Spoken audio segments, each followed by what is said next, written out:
Welcome to Baby Boomer Tales. My name is Jim. Today we have a silver oldie from October 14th, 2020.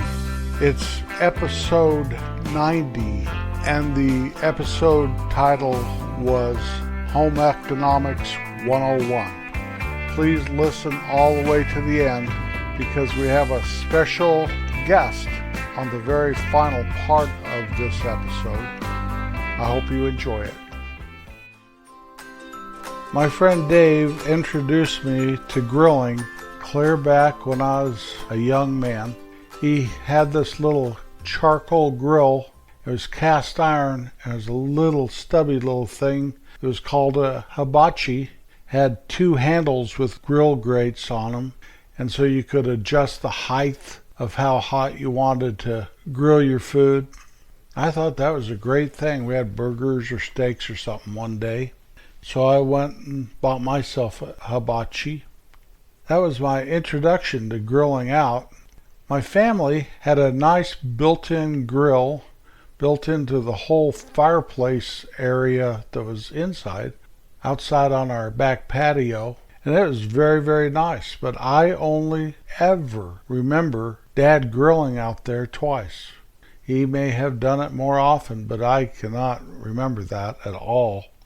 When I bought my hibachi, I started experimenting, grilling hamburgers and whatever, and I squeeze that meat down with a spatula and it caused it to flame up.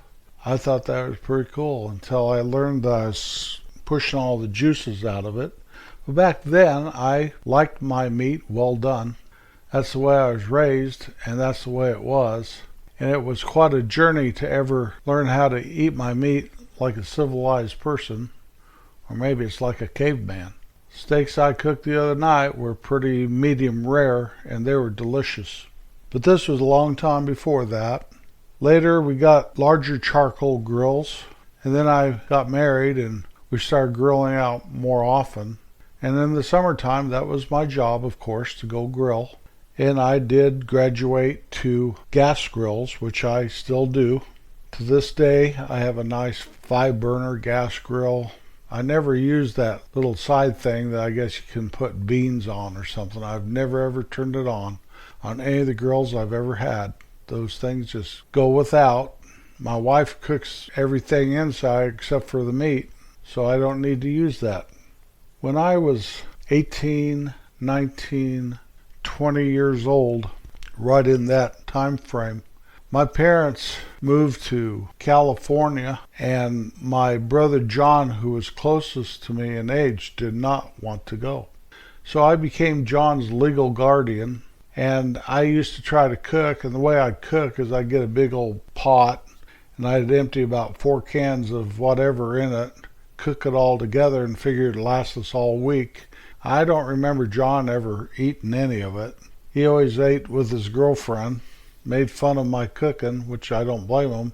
Looking back, I don't know how I ever ate that stuff. But I did not like to go to restaurants. If I didn't have a girlfriend to go with, I wouldn't go to a restaurant by myself. And that was in the days before drive-through, where you just picked it up and took it home and eat, or eat in the car. But I was quite a cook. I did it that way for years. Well, that did morph into that I became a pretty good cook. I cook a good chili. I do good spaghetti sauce. I can make my breakfast, bacon and eggs and hash browns and whatever. I must get that from my dad because he always cooked breakfast at our house. But what it's really turned into as I've gotten older and my wife has gotten to be a better cook, and she is the best cook I know. But she wasn't back then.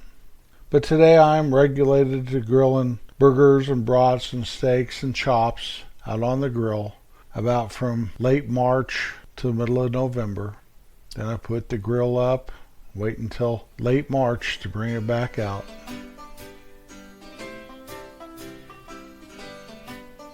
Hey, Pop, are you having fun here at this cookout at Joe's house? I don't know, Homer. Watch him grilling those burgers.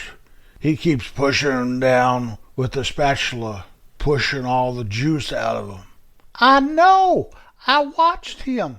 He does not grill like you do, Pop.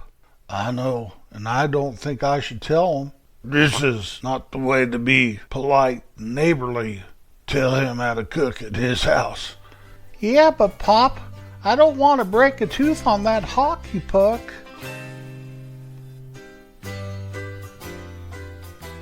My first foray into cooking had to be about the 9th grade. We had to take, it was a required class that every 9th grader had to take, and that was home ec.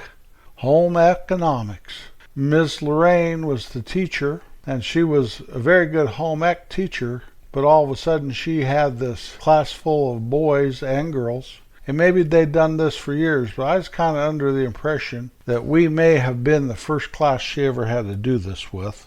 Well, we had to learn how to cook and how to add ingredients and how to run a beater and how to set a table and probably how to wash a dish and all this stuff. And I don't know if any of us boys took it very seriously. At first it was embarrassing that we had to take a girls' class. Once you figured out every other guy in your class was there too, you just surrendered to it and tried to get through it. I talked about a year ago about a 6th grade book reading contest that I had cheated on and came in 3rd, and I exposed myself for the little fraud that I was. Well, to my knowledge, that is the only time I ever cheated on anything in my life. And when that experience was over, it shook me up enough to never want to ever cheat again. Well, in the 9th grade, I was faced with a dilemma, and the only way I could figure out how to participate in this was that it was reverse cheating, and I wasn't cheating at all. That's kind of how my mind thought. There's a kid named Donald in our home ec class, and one day, it was a Friday, and Ms. Lorene gave us a test, and we used to sit at these big tables. Probably 8 of us could fit at a table. 1 on the end, 3 on each side, 1 on the other end. So she handed us our tests, and we were sitting there waiting for her to explain to us what was required of us during the test. And old Donald was sitting on the end, and I was sitting by him on the side. And he said, "Jim, I'll give you a Snickers bar if you let me copy off your paper. I don't know anything about this stuff." I looked at him and I said, "Donald, I can't do that. That'd be cheating." Donald said, "It's not cheating. I'm cheating. And I'll give you a Snickers bar and a fire stick." He pulls them out of his pocket and lays them there on the desk. And I look at them, and they look scrumptious. Fire stick was my favorite. I said, I don't know, Donald. I don't think so." He reached in his pocket and pulled out a bunch more candy, put it in my hand, said, "Don't let the teacher see this. No one will ever know. You just make it so I can see your paper. That's all you have to do." I was looking at that candy and feeling it, and I could almost smell it. Definitely was fantasizing about tasting it, sitting down with that Snickers bar. And so I said, "Okay."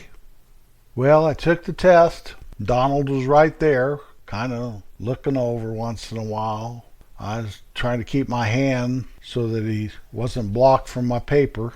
And the test was finally over. We turned our papers in, and we went to the next class. Since that was Friday, we had Saturday and Sunday, and it was a great weekend. I played with my friends and goofed around and played some football in the park and just had an overall good time. Sunday night came and we watched Bonanza, Wonderful World of Disney. I went to bed. I woke up the next morning, got ready for school, walked to school, took my classes. Well, 4th period came right before lunch, and it was home ec class. Went in there, and teacher didn't say anything about the test at all. We cooked some stuff and learned about you take the fat off of this and you don't cook that and you mix it like this. And next week we're going to learn about sewing. And I, what? Sewing? So then the bell rang and everybody left class. And Miss Lorene said, "Donald, Jim, please wait after class for a moment." Dun, dun, dun, dun. Dun, dun, dun, dun. Dun. She got us to her desk and she said, "Which one of you cheated off of the other one?" Donald and I looked at each other. I know my eyes were wild with fear. Donald said, "I don't know what you're talking about." Of course, I said, "I didn't cheat. I didn't cheat. I didn't cheat. He gave me candy to let me see my paper." I ratted him out in a New York second, trying to save myself. "Everyone, save yourself! Save yourself! The ship is sinking! Knock over the women and children! Bowl over the old people! Get the heck on a lifeboat!" Miss Lorene looked at Donald and said, "Is that correct?" Donald looked at me, fire in his eyes. Now, I was tougher than Donald. He was kind of a big kid, and I was wiry and quick, and I wasn't afraid of him at all. But we were brothers in crime at this point, and I looked right back at him, not blinking a blink. And then she said, "Okay, well, it's not so bad that you cheated off the other one, but Jim, you failed miserably. You had 3 right answers out of the whole test. And Donald, the worst part of it is, you copied Jim word for word. So it's not bad enough that you cheated, which is a terrible thing, and I have flunked you both, but you didn't even pretend to have tried. I hope the candy was good, Jim." And all of a sudden that Snickers bar had a sour taste in my mouth. I couldn't believe Donald copied me word for word. I could believe I flunked the test. I never paid any attention. I was more busy complaining about it, maybe cracking a couple jokes to the girls, acting like I was Julia Childs or something. Now, I don't think I knew who Julia Childs was back then, but you know what I mean. What prompted this is I saw a picture of Donald the other day on Facebook. One of those things said, friend suggestion. I had not seen or heard from him or even really thought of him for over 50 years. And there he is. I have not asked him to be my friend, but I may. Ask him if he knows where I can get any fire sticks. Let me tell you, one thing that I learned through that whole thing is there's no such thing as reverse cheating. If you knowingly let somebody else and enable somebody else and encourage somebody else to cheat or lie or to steal, you're doing it right along with them. No doubt about it. Stand up for what is right, and if you do stumble and fall, my goodness, man, don't knock all the women and children and old people out of the way trying to escape your transgressions. Take responsibility. Try to do better. You'll be glad you did. Everywhere you go, everyone you see, be kind and gentle. It's the very best way. I'll be back next Wednesday. Peace out.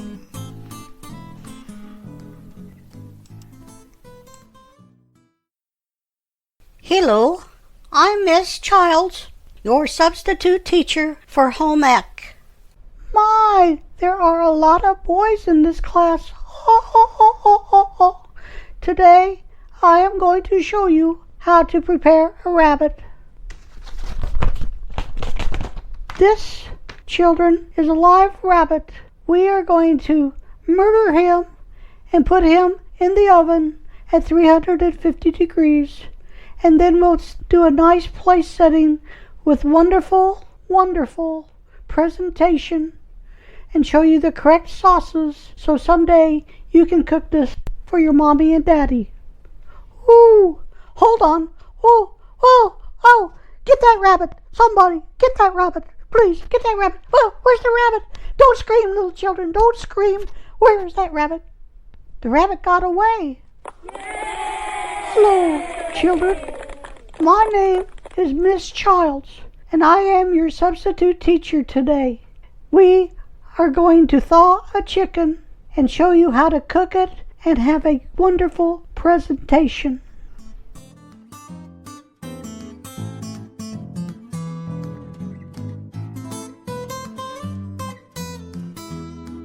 Well, I'm leaving now. I promise. I'll be back next week.